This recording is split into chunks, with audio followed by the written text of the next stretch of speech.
Dubái es uno de los mejores lugares para invertir y construir empresa, pero tienes que tener cuidado a la hora de saber estructurar correctamente estos procesos.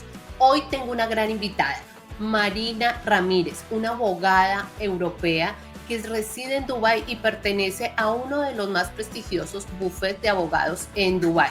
Ella nos enseñará hoy cómo constituir una empresa, temas de visado y cómo construir la estructura correcta a la hora de comprar inmuebles para evitar que tengas que pagar impuestos no en Dubái, en tu país de origen. Así que no te pierdas este episodio porque la información de hoy realmente te va a ayudar a tomar decisiones informadas. Marina, ¿cómo estás? Primeramente, en esta primera diapositiva es un poco el presentarme, aunque ya Elizabeth me ha presentado, pero efectivamente yo me dedico a la parte fiscal y de creación de sociedades o empresas a todos los extranjeros, en concreto al mercado hispanohablante.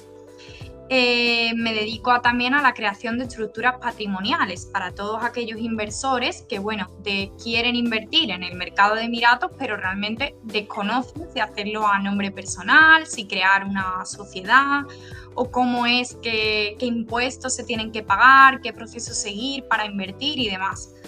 En definitiva, toda la parte legal, así como planificación sucesoria.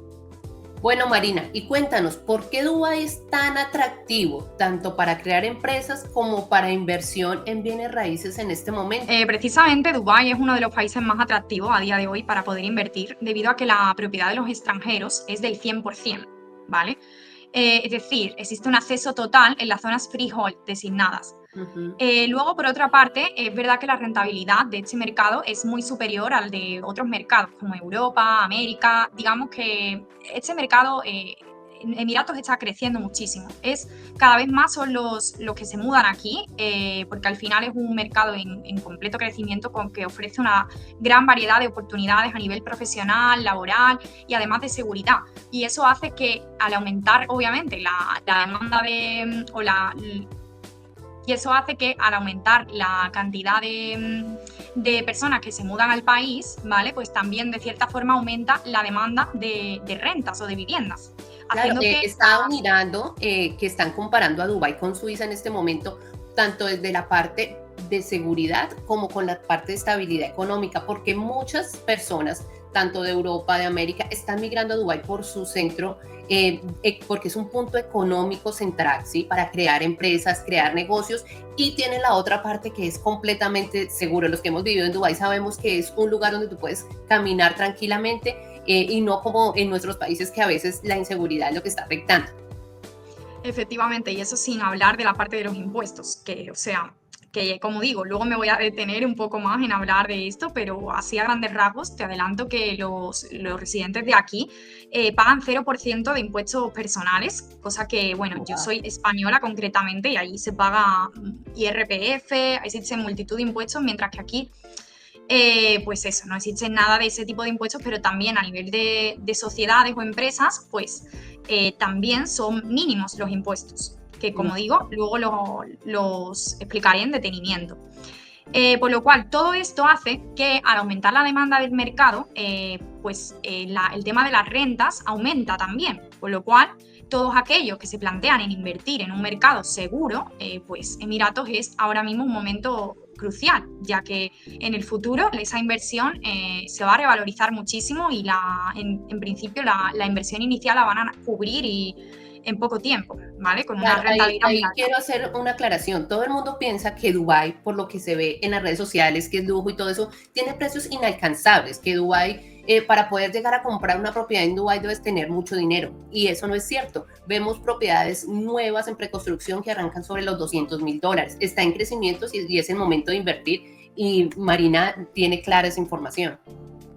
Mira, principalmente las formas en las que un inversor puede venir aquí e invertir en una propiedad puede ser a nombre de persona física o a nombre de empresa.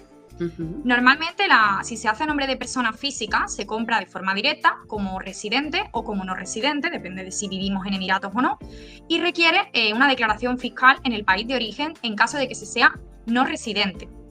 Es decir, ¿a qué voy con esto? Pues que los que residen aquí en Emiratos y que compran vivienda, pues como dije antes, no pagan nada de impuestos y demás. Lo hacen a su nombre personal y listo. Pero ¿qué ocurre? Que aquellos inversores, que seguramente seáis la mayoría de los que ahora estáis en el webinar y nos veréis próximamente, pues no vivís aquí y pues se os plantea la pregunta de, bueno, y yo que no soy residente, ¿cómo es que lo compra a mi nombre personal? ¿Qué implicaciones tengo? A ver, como digo, cada caso es un mundo y hay que analizar cada caso concreto, pero lo que es evidente es que si tú compras una propiedad a tu nombre personal, luego en el futuro tendrás que declarar esas ganancias de las rentas que se perciben del alquiler de esa propiedad en este caso, en la jurisdicción de la que sea residente fiscal, ¿vale? Por ejemplo, en España, pues tendrías que tributar al menos en la base del IRPF por esas ganancias mundiales que se perciben de esas rentas. O sea que hay que saber hacerlo porque no es simplemente yo compro y no pago impuestos. Sí, no pago impuestos en Dubái, pero si mi residencia es en Colombia o estoy en Estados Unidos, yo tengo que tributar en mi país por esos activos que tengo en Dubái. Eso es buenísimo aclararlo porque mira que eso no lo dicen en redes sociales y es la forma correcta de hacerlo. Si es que todos te venden eso, Elizabeth, todos te dicen, no, aquí cero impuestos. No, a ver, cero impuestos, sí, pero si eres residente de aquí, ¿vale? Hay que analizar todo caso a caso por concreto. O sea, hay que analizar todo caso a caso. Bueno, y cuéntanos un poco de estructuras legales, cómo se maneja eso. Sí, otra opción que tiene el inversor es comprar a través de sociedades, como digo. ¿Cómo funciona esto? A ver, primero me gustaría aclarar que una sociedad o empresa, ¿vale?, del extranjero, es decir, de cualquier país, de que no sea Emiratos, no puede directamente ser el propietario de una propiedad de aquí de Emiratos, ¿vale? Entonces, para crear si se quiere hacer mediante una sociedad, pues tendríamos que crear una sociedad emiratí o dubaití en este caso. Okay. Existen diferentes tipos de sociedades, principalmente las que se utilizan para el tema de compras de viviendas o tema de inversión inmobiliaria, ¿vale? Son más las holdings, que el propósito de la creación de estas sociedades es para inversión inmobiliaria o para fondos de inversión o porque es propietaria de acciones de otras empresas. En este caso, lo que ocurriría sería que la propiedad se compraría a nombre de esta sociedad y no directamente a nombre del individuo o persona natural.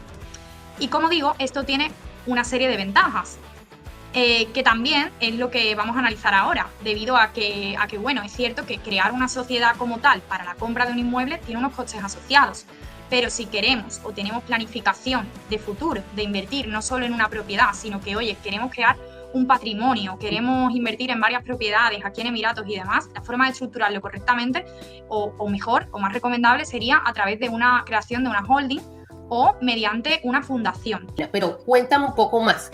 ¿Cuál es ese tipo de constitución de empresas que tengo que hacer? O no me queda claro cuál es la diferencia entre sociedades y fundaciones.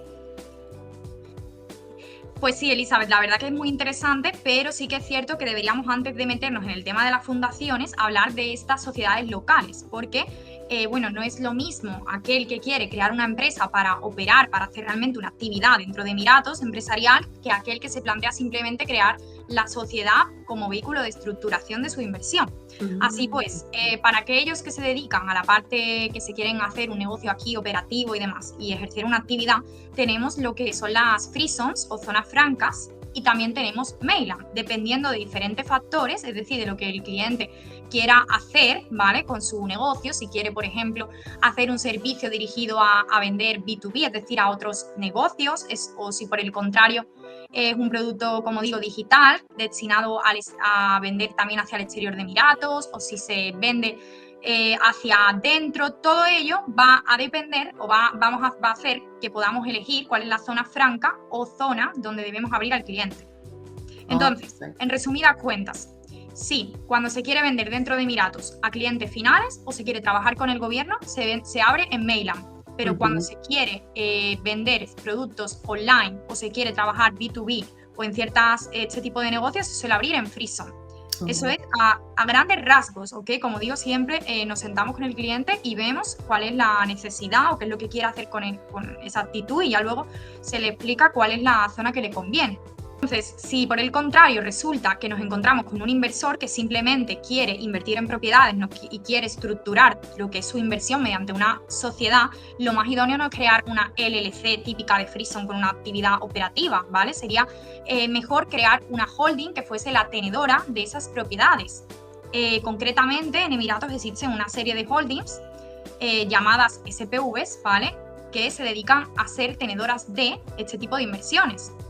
Y las o sea, Marina, si voy entendiendo, recapitulemos un poco. Si yo quiero abrir mi empresa, que Marina nos puede ayudar con todo ese paso, aquí están todos invitados a que cuenten con los servicios de Marina para constituir empresas de forma legal, estructura de visados y demás. Entonces, si yo construyo esa sociedad porque quiero montar mi negocio, tengo las sociedades. Pero si yo soy inversionista y quiero crear mi portafolio inmobiliario en Dubái, tengo que irme hacia el lado de las fundaciones, ¿cierto? Ahora, me sale una pregunta ahí, Marina. Por lo menos, si yo hoy abro una empresa de marketing digital, ¿sí? En Dubái, en la denominación de sociedades, ¿con esa misma empresa yo puedo llegar a comprar inmuebles? ¿O esos son diferentes? Sí. Pues mira, te hago una aclaración, ¿vale? Si alguien quiere invertir en propiedades, una de las formas sí que es mediante la fundación. La figura de la fundación está más recomendada para aquellos inversionistas que desean estructurar mejor el tema sucesorio, porque la fundación, que es lo que iba a explicar luego, no tiene propietario, tiene fundador y beneficiarios, quedan muy bien definidos y al futuro, con el tema de la herencia, ¿vale? No tendría ningún tipo de problemas engorrosos, ya que no se regiría por la charía o ley local. Que la charía o ley local, básicamente lo que dicen, que luego lo voy a explicar en detenimiento, pero es un sistema un poco más complejo cuando se trata de que herede la mujer o hereden las hijas. Es una ley musulmana y bueno, se aplica así. Entonces, es cierto que con estas estructuras fundaciones se aplicaría el common law, que esto se traduce en que no tenemos esos problemas sucesorios, ¿vale? Es que eso es lo clave de estar asesorado con profesionales a la hora de hacer cualquier inversión, así como lo hacemos acá en Estados Unidos, que abres tu LLC, constituyes como tal un trust para proteger toda esa parte de herencias, toda esa parte sucesoria y no tengas problema a futuros y cualquier pasa. Así nos aporta ahorita Marina, porque yo desconocía totalmente esto de esta no es nueva, esta ley que hay en Emiratos en cuanto a herencias y a patrimonios y todos esos procesos de sucesión.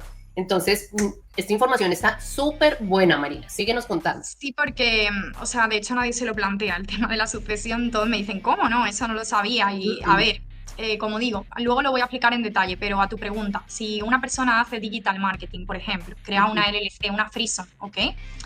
En este caso, esa persona, esa empresa o sociedad no está destinada a ser un vehículo de inversión, pero como tal, si tenemos un documento del NOC, el NOC, ¿vale? Que es una Non-Objection Letter, de lo que es la freezone, ¿vale? Sí que en principio podría no haber problemas para que la sociedad como tal fuera la tenedora de varias, no de varias, sino de 2 o quizás 3 propiedades, va a depender todo de la freezone en la que se encuentre y demás. Pero esto no es lo idóneo, porque si algo ocurre en la empresa, o sea, si la empresa te va mal, pensad que luego esa inversión va a verse, pues va a tener un riesgo, ¿vale? Exactamente, eso por un lado. Lo segundo es que, como tal, luego, el tema de alquilar esas propiedades, tenéis también que tener cuidado, porque esa actividad que se considera como de Airbnb, de rentas vacacionales, como tal, no se puede hacer con esta empresa porque esta empresa no está constituida para hacer esa actividad, ¿vale? Podríais tener la propiedad y luego pues contratar una firma externa, una empresa externa que se dedicara a gestionar las rentas de Airbnb o de alquiler vacacional de lo que es esa inversión que habéis hecho. Claro, ya entiendo mucho más porque no hace parte del objeto social con el que se creó la empresa. 2 cosas. 1, no hace parte. 2, me pueden afectar legalmente de los 2 lados, ¿no? Si de pronto yo rento esas propiedades y la tengo bajo mi empresa y tengo un problema con mi inquilino y mi inquilino me demanda, va a caer sobre los activos generales que tenga la empresa con su otra actividad y viceversa. Si a mi empresa le va mal y en mi sociedad hay una bancarrota, algún tipo de cosas de esas, va a afectar el patrimonio que construyo con mis activos. Entonces siempre es mejor dividir ese tipo de inversiones. Además de que, como digo, Elizabeth, hay limitaciones, ¿vale? Porque esta empresa, recordad, esta empresa no está destinada a ser la propietaria de vuestras inversiones. No, o sea que por lo cual lo idóneo sería que se crease una holding aparte, que fuera la propietaria de vuestras inversiones, para que eso no ocurra, o por si hay algún problema con esa, pues, por ejemplo, la persona encargada de limpiar la vivienda que vosotros tenéis, pues yo que sé, se cae, os demanda, ocurre cualquier problema legal, pues también de esa forma atacaría solo a ese patrimonio de esa vivienda. no a la empresa, ¿vale? Esto es, lo idóneo es separarlo. Y ya luego, si partimos de la base de que nos encontramos con personas o inversores que ya tienen una cierta edad o, ¿sabes? Que lo que ellos quieren es, digamos, pues dejar todo muy bien hecho a nivel de tema sucesorio, entonces ahí se recomienda a las fundaciones también todo este tema para family office y demás. Entonces, como venía diciendo, pues chicos, si compráis obviamente a título personal, ¿vale? Tenéis que recordar que el tema de crear un testamento, porque como digo, a los musulmanes se les aplica automáticamente la charía de forma obligatoria, o la ley musulmana que aplica aquí en Emiratos. A los no musulmanes, si al menos tenéis un testamento, pues obviamente este problema se puede solucionar. Ok, perfecto. Pero ahí tengo una pregunta. Cuéntanos un poco más en qué consiste esta ley que tiene el gobierno emiratí de la charía. ¿En qué consiste? ¿Y cómo afecta pues a los inversionistas? Vale. Bueno, pues básicamente esa ley, como he dicho, en resumidas cuentas, lo que ocurre es que la mujer no puede heredar el mismo porcentaje que el hombre. Entonces, por eso digo, para el caso de los inversionistas que queréis pues, crear un patrimonio grande y demás para evitar estos problemas sucesorios y también optimizar la parte de tributación internacional, que luego hablaremos, pues lo ideal sería crear una estructura, ya sea una holding o una fundación. En este caso, la fundación más enfocada a ese tema sucesorio para evitar esos problemas. Perfecto, y Marina nos ayuda con todo ese proceso para dar pasos inteligentes y tomar decisiones informadas.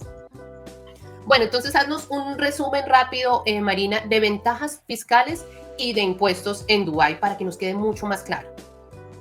Sí, entonces, en resumidas cuentas, los no residentes sí que tendríais que tener muy en cuenta a la hora de invertir cómo lo vais a hacer, si a nombre personal.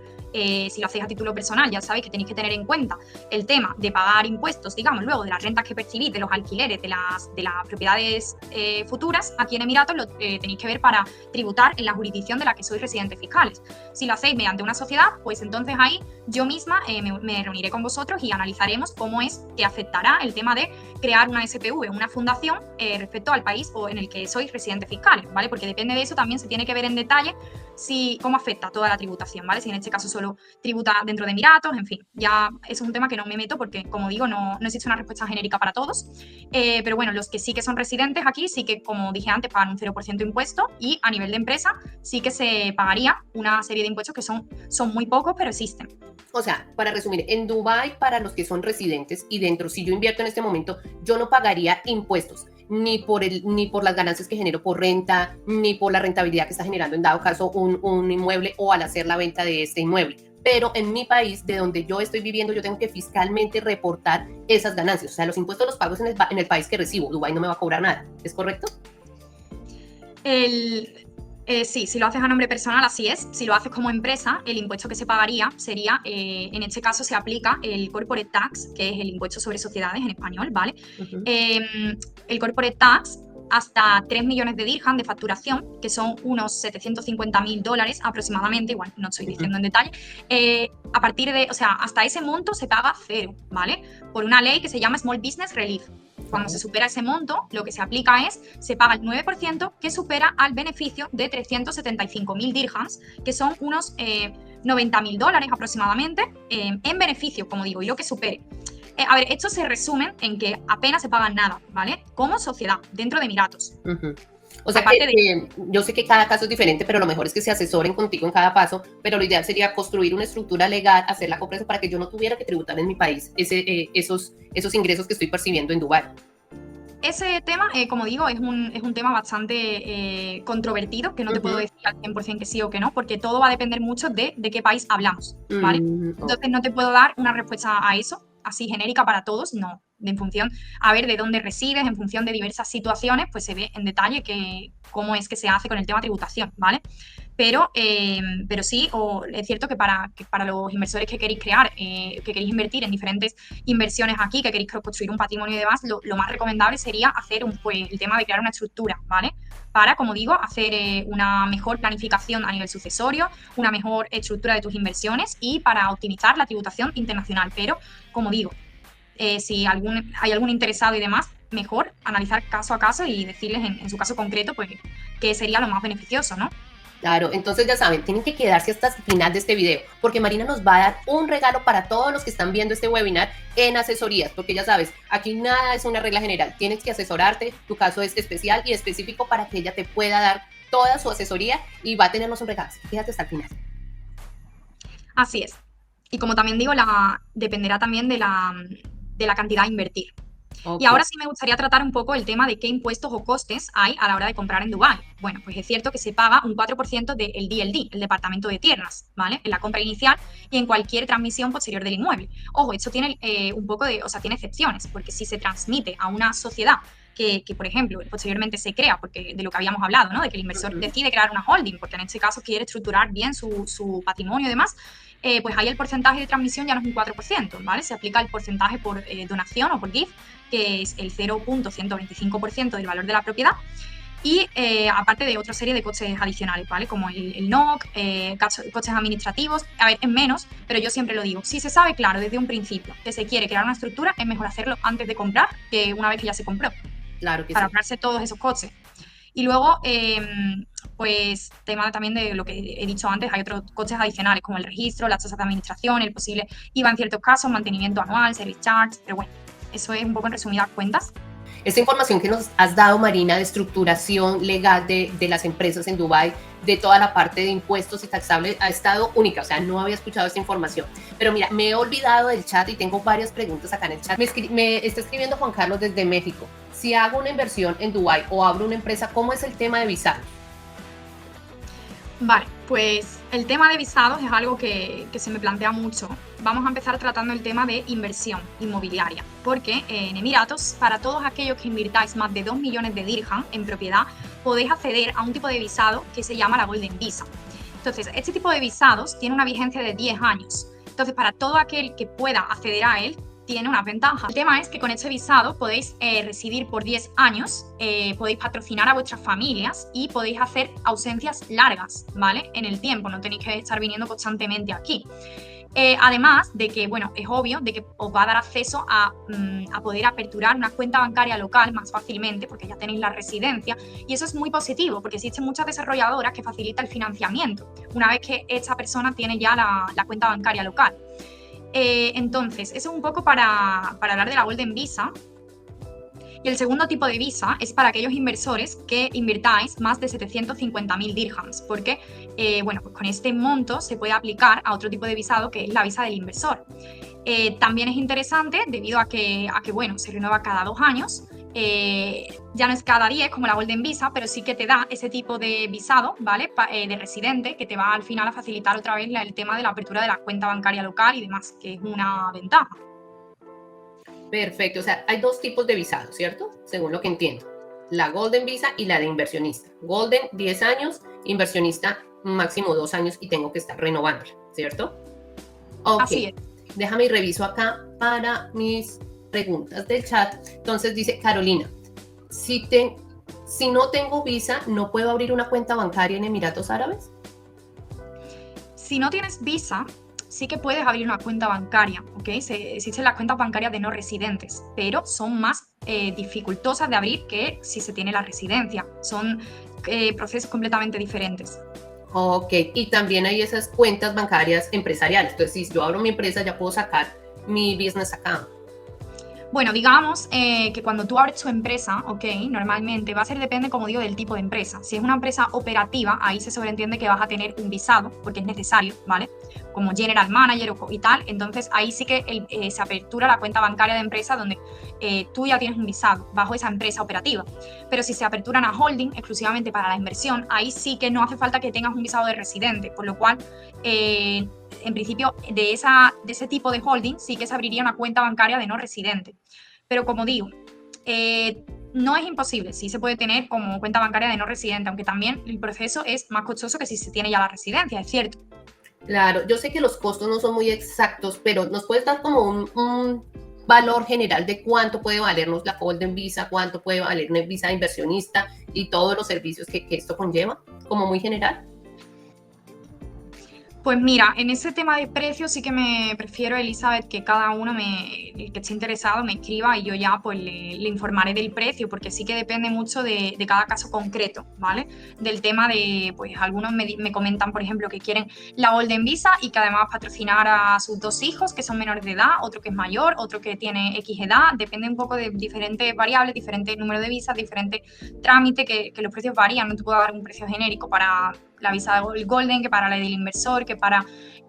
por eso digo, mejor cada caso tratarlo por separado.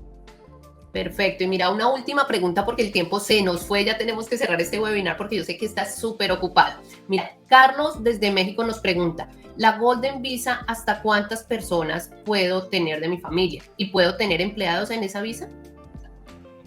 Efectivamente, se puede patrocinar a todos los miembros de tu familia, ¿vale? No hay una limitación y sí que se puede patrocinar a empleados. Ok, o sea, ahí no tengo el lío que si mi hijo es mayor de 20 años, 21 años, como en Estados Unidos, no hay problema. No hay ningún tipo de problema y ya os digo, si tenéis un empleado o empleada del hogar, igual lo podéis patrocinar. Bueno, pues para todos aquellos que luego me queráis contactar, que tengáis dudas y demás, para poder analizar cada caso concretamente, ¿vale? Os dejo aquí mi contacto, tanto mi email como mi número de teléfono WhatsApp, como la web de nuestra empresa. Así que estaremos encantados de asistiros. Ah, bueno, Marina, perfecto. Entonces, ¿cuál es ese regalo para todos los que se quedaron en este webinar? Bueno, pues en este caso, todos aquellos que me contactéis indicándome que me visteis en este webinar o que hayáis escrito un comentario aquí y demás, estaré encantada de brindaros lo que es una asesoría de 30 minutos gratis. Wow, Marina, muchas gracias porque sé que va a ser una información y estas asesorías son de gran utilidad para todos los inversionistas que nos están viendo. Bueno, Marina, muchas gracias por estar aquí. Entiendo que ya es muy tarde en Dubái porque la diferencia de horarios, por eso se ve la diferencia en color en nuestra pantalla. Allá ya estamos de noche y tú nos estás ayudando en este momento. Eso, muchas gracias por compartir con nosotros toda esa información. Muchas gracias a ti, Elizabeth, por poder brindarme esta oportunidad, invitarme a tu webinar. Y nada, con mucho gusto, aquí estoy para cualquier cosa que necesitéis.